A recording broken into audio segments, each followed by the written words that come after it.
योगी आदित्यनाथ का यूपी में क्या दबदबा है, इसका अंदाजा तो आपने साल 2017 के विधानसभा चुनाव के बाद ही देख लिया होगा।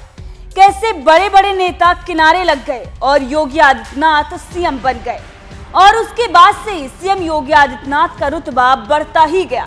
जिस तरह से वो जनता के लिए काम कर रहे हैं, बड़े बड़े माफियाओं को ठिकाने लगा रहे हैं, इसे देखते हुए जनता भी सीएम योगी आदित्यनाथ से खुश नजर आ रही है।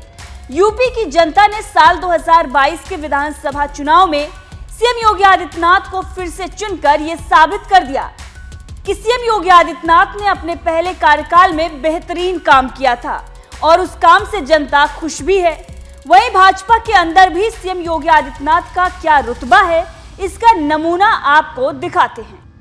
वहीं सीएम योगी आदित्यनाथ का रुतबा भाजपा में क्या है, इसका अंदाजा तो आप इसी से लगा सकते हैं कि चुनाव कहीं भी हो, किसी भी राज्य में हो, भाजपा सीएम योगी आदित्यनाथ को स्टार प्रचारक के रूप में वहां जरूर भेजती है। अब यही निकाय चुनाव में भी देखने को मिला है। जी हां, सीएम योगी आदित्यनाथ का रुतबा एक बार फिर से निकाय चुनाव में देखने को मिला है। दरअसल निकाय चुनाव में भाजपा के कुछ नेता बागी होने लगे, जिसकी खबर सीएम योगी आदित्यनाथ को लगी, जिसके बाद सभी बागी बुलाए गए।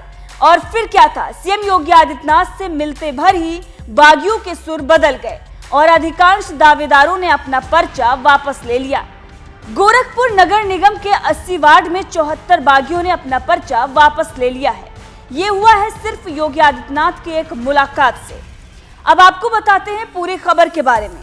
दरअसल सीएम योगी आदित्यनाथ जब बुधवार को गोरखपुर पहुंचे तो उन्हें इस बात की जानकारी मिली कि पार्टी के कई पदाधिकारी बागी होकर चुनाव में उतर गए हैं, जिसके बाद उन्होंने जिला और महानगर से सभी बागियों की सूची मंगाई और फिर ज्यादातर लोगों को बुलावा भेजा गया, जिसके बाद पदाधिकारी सीएम योगी आदित्यनाथ से मिलने पहुंच गए।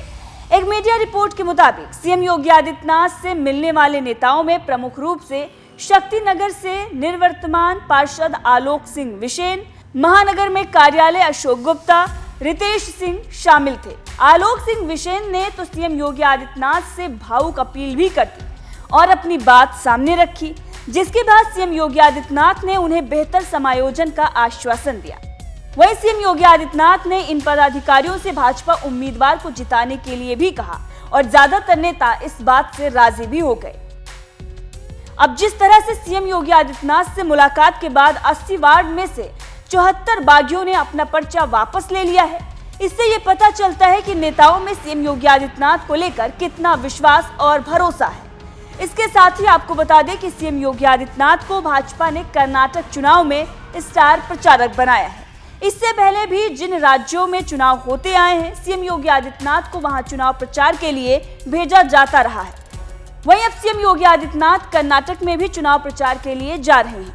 सीएम योगी आदित्यनाथ सिर्फ यूपी में ही नहीं बल्कि देश के कोने कोने में लोकप्रिय नेता हैं। वो जिस अंदाज से काम करते हैं, जनता उनकी दीवानी है। देश की जनता सबसे ज्यादा भरोसा सीएम योगी आदित्यनाथ पर करती है। देश के सबसे ज्यादा लोकप्रिय मुख्यमंत्रियों में से एक हैं सीएम योगी आदित्यनाथ। जी हाँ, सीएम योगी आदित्यनाथ के भाषण भी जमकर सोशल मीडिया और मीडिया में वायरल होते रहते। वहीं पिछले दिनों जब सीएम योगी आदित्यनाथ ने भरे सदन में माफिया और गुंडों को लेकर बयान दिया था, तो वो जमकर सोशल मीडिया पर वायरल हुआ था। आपको भी सुनाते हैं कि कैसे सीएम योगी आदित्यनाथ ने डॉन, माफिया और गुंडों को मिट्टी में मिलाने के लिए कहा था और जिसके बाद आपने देखा कि किस तरीके से एक्शन पर एक्शन होते गए।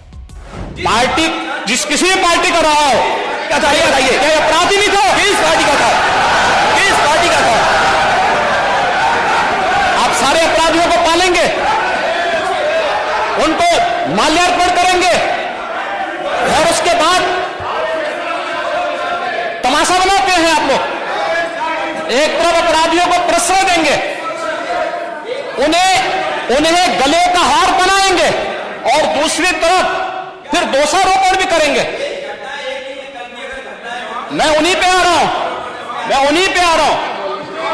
उन्हीं बातों पे चर्चा करने के लिए आ रहा हूं। हमारी पार्टी में आप बताइए किस पार्टी का सदस्य है? क्योंकि बहुजन समाज पार्टी से आपकी दोस्ती है, इसलिए बहुजन समाज पार्टी का नाम नहीं ले रहे आप। हम भी उन्हीं बातों पे कह रहे हैं। क्या यह सच नहीं कि जिस अतीक अहमद के खिलाफ पीड़ित परिवारों ने मुकदमा दर्ज कराया, उसके परिवार के खिलाफ वह समाजवादी पार्टी के द्वारा पोषित माफिया है और उसकी कमर को तोड़ने का काम हमारी सरकार ने किया है। और फिर मैं कहती है इसे हम इस माफिया को मिट्टी में मिला देंगे। सरकार किसकी है? सरकार किसकी है? मतलब क्या हो, कितने माफिया हैं, इनको मिट्टी में मिलाने का काम करेंगे। अपराधी आप क्या हैं? अपराधी आप क्या हैं? ये चीजें नहीं हो सकती। अपराधी आप क्या हैं? नहीं सुनेंगे इनकी बात। ये तो आप जानते हैं, आपको कहना चाहिए था। ये तो अध्यक्ष महोदय, ये पेशेवर माफिया और अपराधियों के सरपरस्त